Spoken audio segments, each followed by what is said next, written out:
God's own కంట్రీగా పేరున్న భూతల స్వర్గం కేరళ భారీ వర్షాల దాటికి మళ్లీ అతలాకుతలమవుతోంది. ఎడతెరిపి లేకుండా కురుస్తున్న అతి భారీ వర్షాలు గ్రామాలను నిలువెల్లా ముంచేస్తున్నాయి. ఏకదాటి వర్షాలకు నదులు ఉప్పొంగి భారీ వరదలు సంభవిస్తున్నాయి. కొండ చర్యలు విరిగిపడుతున్నాయి.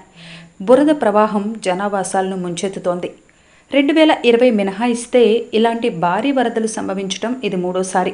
2018, 19లో కూడా ఇలాంటి వరదలే సంభవించాయి. ఇడుక్కి, కొట్టాయం జిల్లాల్లో పర్వతాలకు ఆనుకుని ఉన్న గ్రామాల్లో తీవ్రంగా ప్రాణ నష్టం జరుగుతోంది. భారీ వర్షాలు, వరదలకు పలు నివాసాలు ధ్వంసమైపోతున్నాయి.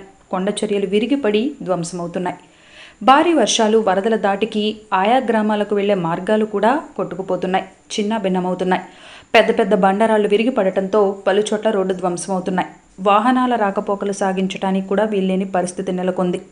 అన్ని చోట్ల విద్యుత్ సరఫరా స్తంభించిపోయి కొన్ని చోట్ల ఫోన్లు కూడా పనిచేయని పరిస్థితి. శుక్రవారం నుంచి కురుస్తున్న ఎడతెరిపి లేని ఈ వర్షాల కారణంగా వరదలు, కొండ చర్యలు విరిగిపడిన ఘటనల్లో మృతి చెందిన వారి సంఖ్య 26కి చేరినట్లు తెలుస్తోంది. ఇంకా పలువురు గల్లంతు కాగా వారి కోసం సహాయక బృందాలు గాలింపు చేపట్టాయి. ప్రస్తుతం పరిస్థితి అదుపులో ఉన్నట్లు కొట్టాయం కలెక్టర్ అయితే తెలిపారు. కానీ ఈ రాత్రికి మళ్లీ భారీ వర్షం కురిస్తే మాత్రం మళ్లీ సమస్యలు పెరగొచ్చని తెలిపారు.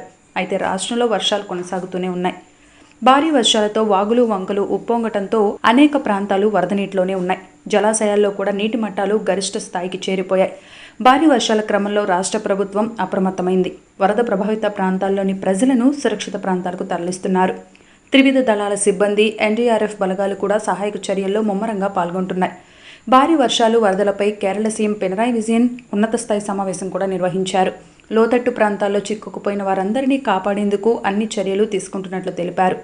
ఇక మరోవైపు కేరళలో వర్షాలు, వరదల కారణంగా పలువురు మృతి చెందడం పట్ల ప్రధాని నరేంద్ర మోదీ విచారం వ్యక్తం చేశారు.